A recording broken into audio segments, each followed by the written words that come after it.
ইলেকশনে কে জিতবে এইটা এপিসোড শেষ হলে বুঝতে পারবেন। আলোচনাটা শুরু করি।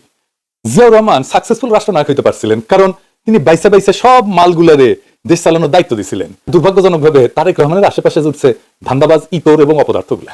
হঠাৎ করেই বিএনপির বিরুদ্ধে আন্তর্জাতিকভাবে যা ঘটছে, যা ফাঁস হচ্ছে বিএনপির অপকর্ম, বিএনপি কিছুতেই ক্ষমতা আসতে পারবে না। ইউরোপ এবং আমেরিকা থেকে বিএনপি কে লিস্ট থেকে আপনি নামটা সরাতে পারেন না। আওয়ামী লীগ ও জাতীয় পার্টিও বুঝে গেছে এবং তারা এখন বিশ্বাস করে জামাত এনসিপি সরকার গঠন করতে যাচ্ছে। বাংলাদেশে গণমাধ্যম এবং সাংবাদিকতা চরমতম হুমকির মধ্য দিয়ে যাচ্ছে। বিএনপি পন্থী উপদেষ্টারা এবার বুঝে গেছেন, টের পেয়েছেন যে নির্বাচনে জামাত জিততে যাচ্ছে। ষড়যন্ত্রমূলকভাবে জামায়াত আমিরের এক্স অ্যাকাউন্ট হ্যাক করা হয়েছে। জামাতের অভিযোগের বিষয়টি তদন্ত করে রাষ্ট্রপতি মোহাম্মদ শাহাবুদ্দিনকে গ্রেফতার করেছে ঢাকা মহানগর গোয়েন্দা পুলিশ। 5 আগস্ট 24 সালের এই পরিবর্তন, এই বিপ্লব না হলে আমিও এখানে দাঁড়াতে পারতাম না, আপনারাও এখানে এইভাবে এসে বসতে পারতেন না। হিসাব কষতে গিয়ে কি তবে বড় ভুলটাই করে ফেললেন নেতারা? ধানের শীর্ষের লোভে পড়ে কি নিজেদের রাজনৈতিক কবর নিজেরাই খুঁড়লেন বাঘা বাঘা সব হেভিওয়েট প্রার্থীরা? আধুনিক যুগের এই মোরালরা আইয়ামে জাহিলিয়াত যুগকেও হার মানিয়েছে। দা ইপস্টেন ফাইল, যেখানে লুকিয়ে আছে 3 মিলিয়নেরও বেশি তথ্য। জুলকারনাইন সাহেব আল জাজিরার সেই অনুসন্ধানী সাংবাদিক, তার এখনো পর্যন্ত বিভিন্ন পোস্টে খুবই তথ্যভিত্তিক কিছু তিনি নির্মোহভাবে উপস্থাপন করেন। প্রিয় দর্শক, বর্তমান বাংলাদেশে যে চলমান ঘটনাবলী ঘটছে তারই উপর বিশ্লেষণ করে বা তারই আলোকে আপনাদের মাঝে অতি গুরুত্বপূর্ণ কিছু ভিডিও ফুটেজ নিয়ে হাজির হয়েছি। এমনকি দর্শক, আমি আশা করছি ভিডিও শুরুটা দেখেই বুঝতে পেরেছেন আজকের নিউজটি কতটা গুরুত্বপূর্ণ হতে যাচ্ছে বা কতটা গুরুত্বপূর্ণ হওয়ার সম্ভাবনা রয়েছে। তো তাই বলবো প্রিয় দর্শক, যারা ভিডিওটি অন করেছেন তারা ভিডিওটি না টেনে সম্পূর্ণ মনোযোগ সহকারে দেখবেন, তাহলেই বুঝতে পারবেন আজকের ভিডিওর মূল রহস্য বা আসল ঘটনাগুলো। তো প্রিয় দর্শক, চলুন দেখে আসি সেই আজকের কাঙ্ক্ষিত ভিডিওগুলো। তবে তার আগে বলি, যারা এখন এই চ্যানেলটি সাবস্ক্রাইব করেননি তারা সাবস্ক্রাইব করে পাশে থাকা বেল আইকনটি বাজিয়ে দিবেন। আর যারা ইতিমধ্যে চ্যানেলটি সাবস্ক্রাইব করে রেখেছেন তাদেরকে অসংখ্য ধন্যবাদ।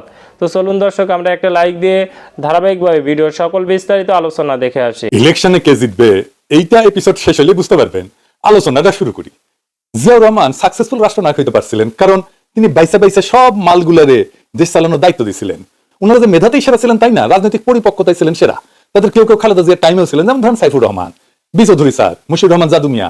আর দুর্ভাগ্যজনকভাবে তারেক রহমানের আশেপাশে জুটছে ধান্দাবাজ, ইতর এবং অপদার্থগুলা। আমি বলি তারেক রহমানের চাকর বাকর, রাজনীতি করতে আসে নাই। আর পাশাপাশি তারেক রহমান রাজনীতি বলতে বুঝেছেন ম্যানেজমেন্ট। আমি প্রমাণ দিয়ে বুঝাই দিতেছি। তারেক রহমান দেশে ফেরার আগে শেষ যে মিটিংটা করেছেন ওইখানে কইছিলেন, আমি স্বপ্ন টপ্ন দেখি না, আমি পরিকল্পনা করি। শুনেন, আমাদের মধ্যে অনেকেই বক্তব্যে বলেন আমরা এই স্বপ্ন দেখছি, আমরা সেই স্বপ্ন দেখছি। আমি ভাই স্বপ্নের মধ্যে নাই, আমি কোন স্বপ্নের মধ্যে নেই। আমরা আছি পরিকল্পনার মধ্যে, আমরা পরিকল্পনা করব। শুনেছেন, মানে উনি স্বপ্নের কথা বলবেন না, উনি প্ল্যানিং এর কথা বলবেন। Planning, I have a plan. উনি তো তাহলে রাজনীতি করতেছেন না, উনি করতেছেন ম্যানেজমেন্ট, অ্যাডমিনিস্ট্রেশন। যে রাজনীতি শুধু বলে যে ভাত দিব, কাপড় দিব, চাকরি দিব, এটা অ্যাডমিনিস্ট্রেশন। রাজনীতি তখন শুরু হয় যখন প্রশ্ন ওঠে ওই ভাতের মালিককে, এই কাজের শর্তকে ঠিক করে, এই কাপড়ের দামের উপরে কার নিয়ন্ত্রণ, আমি মুক্তভাবে সিদ্ধান্ত নিতে পারতেছি কিনা, আমি আজাদ কিনা, এই কাপড়ের দামের উপরে কার নিয়ন্ত্রণ, আমি কথা বলতে পারবো কিনা, আমাকে কেউ গুম করে দেবে কিনা, আমার সভা সমাবেশের অধিকার থাকবে কিনা। শুধু জিনিস দেওয়ার প্রতিশ্রুতি দিলে মানুষ ভোক্তা হয়। রাজনীতি মানুষকে নাগরিক বানায়। রাজনীতির কাজ জনগোষ্ঠীকে নাগরিক বানানো, সার্ভিসের ভোক্তা বানানো না। মানুষের পেটে ভাত ছিল না জন্য দেশের মানুষ রক্ত দিয়ে আসিনা কাটায় নাই। তারেক রহমান রাজনীতি করতেছেন না, মানুষকে ডিপলিটিসাইজ করতেছেন।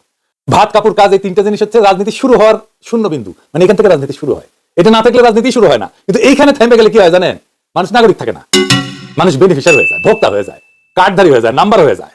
আর ওই ভোক্তা প্রশ্ন করে না, ভোক্তা অপেক্ষা করে। কিন্তু মানুষ রাজনীতি করে অপেক্ষা করার জন্য না, মানুষ রাজনীতি করে স্বপ্ন দেখার জন্য। হ্যাঁ, স্বপ্ন, এই শব্দটা তারেক রহমান ভয় পায়। উনি স্বপ্ন দেখতে চান না। স্বপ্ন মানে পোস্টার না, স্বপ্ন মানে স্লোগান না, স্বপ্ন মানে আমি কেমন মানুষ হয়ে বাঁচবো সেটা স্বপ্ন, আমি কোন ভবিষ্যতের দিকে যাচ্ছি সেটা স্বপ্ন, আমি কেমন দেশ চাই সেটা স্বপ্ন, আমি কেমন সমাজ চাই এটা স্বপ্ন, আমি কিভাবে পৃথিবীতে কন্ট্রিবিউট করতে চাই এটা স্বপ্ন, আমার দেশকে কিভাবে চিনবে সেটা স্বপ্ন, আমার সন্তানের ভবিষ্যৎ কেমন হবে এটা স্বপ্ন। মানুষ শুধু পেট ভরানোর জন্য রাজনীতি করে না, পেট ভরা লাগে, কিন্তু পেট ভরার পরে মানুষ যেটা চায় সেটা মর্যাদা, কণ্ঠ চায়, অংশগ্রহণ চায়, সম্মান চায়। এই জায়গাটার নামই রাজনৈতিক আকাঙ্ক্ষা। যে রাজনীতি আকাঙ্ক্ষাকে স্পর্শ করে না সেই রাজনীতি মানুষকে চালায়, মানুষকে তৈরি করে না। এই যে পাইয়া দেওয়ার রাজনীতি, পেট ভরানোর রাজনীতি, ভাত খাওয়ানোর রাজনীতি, এটা কেন বিপজ্জনক জানেন? কারণ এতে নাগরিক দাবিদার না হয়ে গ্রাহক হয়ে যায়, অধিকার হয়ে যায় সুবিধা, প্রশ্ন হয়ে যায় অভিযোগ, আর অভিযোগ করলে কি হয়, সার্ভিস সেন্টারে পাঠানো হয়। তাই তো? এটা রাজনীতি না, এটা কর্পোরেট গভর্নেন্স। রাজনীতি মানে মানুষকে বলা তুমি শুধু বাঁচবে না, তুমি ঠিক করবা কিভাবে বাঁচবা। স্বপ্ন ছাড়া রাজনীতি হয় না। আর স্বপ্ন বাদ দিলে যত বড় প্রতিশ্রুতি দেন না কেন, এটা রাজনীতি না, এটা ডেলিভারি। কমিউনিস্ট পার্টির স্লোগান ছিল ভাত কাপড় কাজ, কমিউনিস্ট পার্টির এক আওয়াজ। ওইটা মানুষকে বাঁচায়, এটা ঠিক, কিন্তু নাগরিক বানায় না। স্বপ্ন মানুষকে নাগরিক বানায়, স্বপ্ন ছাড়া রাজনীতি না, এটা কর্পোরেট ম্যানেজমেন্ট। তারেক রহমান সিপিবির রাজনীতি করছে, ভাত কাপড় কাজ, তারেক রহমানের এক আওয়াজ। কিন্তু তারেক রহমান আপনার প্রতিপক্ষ স্বপ্ন দেখাচ্ছে। এই শক্তিশালী স্বপ্নের কাছে আপনার তথাকথিত প্ল্যানিং হারা যাবে। আওয়ামী লীগ ও জাতীয় পার্টিও বুঝে গেছে এবং তারা এখন বিশ্বাস করে জামাত এনসিপি সরকার গঠন করতে যাচ্ছে, আগামী নির্বাচনে তারা বিজয়ী হবে, এই বিশ্বাস এখন আওয়ামী লীগের এবং জাতীয় পার্টির। অতএব এই জায়গায় আওয়ামী লীগের জন্য অনেক শিক্ষা আছে, জাতীয় পার্টির জন্য অনেক শিক্ষা আছে, আমি আলোচনা করবো। তো বিএনপিও অলরেডি বুঝতে পেরেছে, ভারতও বুঝতে পেরেছে, কেউ তো বাকি নেই। অতএব হারু পার্টিকে ভোট দিয়ে ভোট নষ্ট করে না প্লিজ, এটা বোঝানোর জন্য আমরা আপনাদের সামনে বারবার হাজির হচ্ছি। যারা জিতবে সেই জামাতকে ভোট দিন, দাঁড়িপাল্লায় ভোট দিন, সাপটাকলিতে ভোট দিন। দেখেন জামাত এবার সরকার গঠন করবে, এটা অনেকটা ন্যাচারাল রিয়ালিটি। কিভাবে? একটা দেশ যারা স্বাধীন করে আল্লাহ তাদেরকে ক্ষমতা দেন, জমিনে যাদের রক্ত ঝরে আল্লাহ তাদেরকে ক্ষমতা দেন। দেশ পরিচালনার হকদার তারাই যাদের নেতৃত্বে যুদ্ধরা হয়। যেমন 1971 সালের পর দেশের দায়িত্বটা কিন্তু আওয়ামী লীগ নিয়েছিল, কেননা আওয়ামী লীগের নেতৃত্বে দেশটা স্বাধীন হয়েছিল। অতএব আওয়ামী লীগ ওয়াজ হকদার টু টেক পাওয়ার, এবং আওয়ামী লীগ পাওয়ার নিয়েছিল এবং they were elected before 71 and even after 71। তো এটি রিয়ালিটি। তো এখন বাংলাদেশের দ্বিতীয় স্বাধীনতার পর এই স্বাধীনতার নেতৃত্ব দিয়েছিল এনসিপি, অর্থাৎ তারা ক্ষমতায় থাকবে এট এনি হাউ, এটা একটা ন্যাচারাল রিয়ালিটি হিসেবে ধরে নিতে পারে। আবার আমি একটা অ্যানালজি প্রায় বলি যে জমিনে যাদের রক্ত ঝরে, বিশেষ করে যে দলের আল্লাহ সুন্নাত, এটা বাংলাদেশে প্রমাণিত আল্লাহ সুন্নাত, যে দলের প্রধান এই জমিনে শহীদ হন বা তাকে হত্যা করা হয়, আল্লাহ সেই দলকে তার শাহাদাতের বিনিময়ে টুডে টুমোর ক্ষমতা দেন। বাংলাদেশে 1975 সালে 15 আগস্ট শেখ মুজিবকে হত্যা করা হয়েছে, এক পর্যায়ে আওয়ামী লীগ ক্ষমতা পেয়েছে। এরপরে যে রহমানকে হত্যা করা হয়েছে, এক পর্যায়ে বিএনপি ক্ষমতা পেয়েছে। এর সাথে কেউ হত্যা করেনি, জাতীয় পার্টি আর ক্ষমতা পায়নি। এর সাথে এমনি এমনি মরেছে, জাতীয় পার্টি ধ্বংস হয়ে গেছে। এই জমিনে মাওলানা মতিউর রহমান নিজামীকে হত্যা করা হয়েছে। অতএব আওয়ামী লীগ বিএনপি অতীতে যেরকম ক্ষমতা পেয়েছে, জামাত ইসলামী সেরকম ক্ষমতা পেতে যাচ্ছে, আর এবারই হচ্ছে সেই সময়। তো জামাতের যে এই উত্থান আপনারা দেখছেন সম্ভাবনা, এটা শুধু রাজনীতির হিসাব নিকাশ না, এটা আল্লাহর একটা সুন্নাত। জামাতকে আল্লাহ ক্ষমতা দিবেন, আমার দৃঢ় বিশ্বাস। এবং যারা মারেফাত বুঝেন, অনেক মারেফাত বিশেষজ্ঞ যাদের উপর কাশ ইলহাম হয়, তারা অনেকে বুঝতে পেরেছেন, ইঙ্গিত দিচ্ছেন যে জামাত ক্ষমতা আসবে। এটাকে একটা বিরল ইঙ্গিত বলা যায়। তো দর্শক, জিএম কাদের একটা বক্তব্য বিশ্লেষণ করছি। জামাত এনসিপি মিলে সরকার গঠন হয়েছে এবং তাদের অধীনে নির্বাচন হচ্ছে, এই কথার একটা সরল ব্যাখ্যা হচ্ছে যে তারা নির্বাচন করছে এবং তারাই জিতবে, তারা সরকার গঠন করবে, অলরেডি করেছে, সামনে করবে। মানে এটা দ্বারা তিনি বুঝিয়েছেন যে জামাত এনসিপির প্রভাব চারদিকে। বিএনপির প্রতি কিন্তু জিএম কাদের অভিযোগ নেই। জিএম কাদের আওয়ামী লীগের মধ্যে কোনো পার্থক্য নেই। এছাড়া আওয়ামী লীগের যত ইউটিউব চ্যানেল আছে, এখন সোশ্যাল মিডিয়া অ্যাক্টিভিজম আছে, নবনীত চৌধুরী থেকে শুরু করে আরো যারা কন্টেন্ট বানায়, যেমন আপনারা জামাতের বিশ্লেষণ শুনলে যেমন শুনতে হলে আমাদের কাছে আসেন, জামাতের দৃষ্টিভঙ্গি বিশ্লেষণ করি আমরা মোস্টলি। ওরকম আওয়ামী লীগের দৃষ্টিভঙ্গি যারা বিশ্লেষণ করেন, নবনীত চৌধুরী বা আরো যারা আছে, মাঝে মাঝে আমার অত্যন্ত শ্রদ্ধা এবং কাছে বড় ভাই ছাত্রলীগের সাবেক সাধারণ সম্পাদক সিদ্দিক নাজমুল আলম ভাইও দু একটা ভিডিও বানান বা লেখেন। আরেক আমার বড় ভাই গোলাম রব্বানী ভাই আমাকে অনেক স্নেহ করতেন, তিনিও মাঝে মাঝে লেখেন। তারা উভয় পালাতক আছেন। তো তাদের লেখাজোকা বা এগুলো যদি দেখেন, সার কথা এটাই যে জামাত এনসিপি ক্ষমতা আসবে, এটা তারাও জানে, তারা বিশ্বাস করে, তাদের বিশ্লেষণ এটি। অর্থাৎ বিএনপিও বলে যে আমেরিকার সাথে জামাতের সম্পর্ক এটা ভালো লক্ষণ নয়, মানে আমেরিকা জামাতকে ক্ষমতা এনে দিবে। আবার ভারত এখন জামাতকে দাওয়াত দেয়। আবার ব্রিটিশ হাই কমিশনার জামাতের কার্যালয়ে নির্বাচনী প্রচারের মধ্যে এসে ফুল দিয়ে হাসাহাসি করেন, ফ্রান্সের রাষ্ট্রদূত এসে ফুল দিয়ে হাসাহাসি করেন। মানে চলছেটা কি? জামাত ক্ষমতা আসবে এবং প্রায় 200 সিট নিয়ে আসতে পারে, এই ধারণা করছে আওয়ামী লীগ। অতএব ক্ষমতার বাইরে থাকা দল সঠিক বিষয়টা বুঝে অনেক ক্ষেত্রে, কিন্তু তাদের কিছু করার থাকে না। আবার এটাও দেখবেন যে আওয়ামী লীগ অতীতে ক্ষমতায় থাকা অবস্থায় যা বলতো সবার নাই, কিন্তু এখন আওয়ামী লীগ ক্ষমতায় নাই, এখন তারা পালাতক। তাদেরকে মুসলিম বলবো না, তারা প্রাপ্য পাচ্ছে। এখন তারা যা বলে ভালো কথাই বলে এবং ভালো কথাই বলার চেষ্টা করবে বেশিরভাগ ক্ষেত্রে। কিছু অন্যায় কিছু বাড়াবাড়ি তাদের অবস্থান টিকিয়ে রাখার জন্য এটা বলবে, কিন্তু তারা হক কথা বলার চেষ্টা করবে। সাপোজ আওয়ামী লীগ ইউনুসের ভুল ধরে সমালোচনা করে, হ্যাঁ সেই সমালোচনা কিছু কিছু সত্য হতে পারে, ইউনুস তার দুধের দোয়া নয়, এবং দেশের সার্বিক পরিস্থিতি অর্থনৈতিক বিষয় নিয়ে তারা সমালোচনা করে। সবগুলো একদম ভিত্তিহীন নয়, অনেক সমালোচনা যৌক্তিক।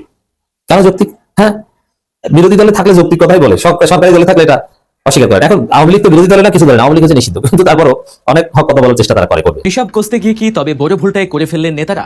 ধানের শীষের লোভে পড়ে কি নিজেদের রাজনৈতিক কবর নিজেরাই খুঁড়লেন বাঘা বাঘা সব হেভিওয়েট প্রার্থীরা?